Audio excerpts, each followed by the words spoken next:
சந்தோஷம் சந்தோஷம் வாழ்க்கையின் பாதி பலம். மக்களே ஒன்றுமே புரியலையா? முன்னாடி ஷார்ட்ஸ் எல்லாம் பார்த்துட்டு வந்து கண்டினியூ பண்ணுங்கள்.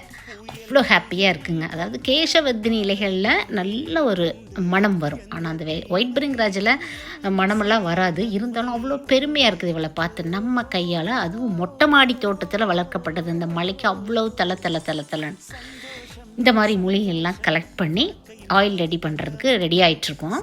நிறைய பேர் அக்கா நானும் தாக்கா எண்ணெய் காய்ச்சிறேன், இருந்தாலும் முடி கொட்டிகிட்டே இருக்குது, உங்கள் ஆயில் வந்து எங்களுக்கு செட் ஆயிடுச்சு அப்படிங்கிற என்கொயரி வந்துக்கிட்டே தான் இருக்கும். எவ்வளோ மூலிகைகள் ஆட் பண்ணுறோம் அப்படிங்கிறது ஒரு காரணம். இருந்தாலும் அந்த எண்ணெய் காய்ச்சறதுக்கான அந்த பதம் ரொம்ப முக்கியம். அந்த மூலிகைகள் ஊறுற நேரம், அவங்கள காய்ச்சிற நேரம், கரெக்டான டெம்பரேச்சர், இது எல்லாமே ரொம்ப முக்கியங்க. இதெல்லாம் போக போக அனுபவத்தில் தான் நம்ம கற்றுக்க முடியும். புக்கிங் டீட்டெயில்ஸ் ஃபஸ்ட் கமெண்ட்டில் பின் பண்ணியிருக்கேன். Stay healthy.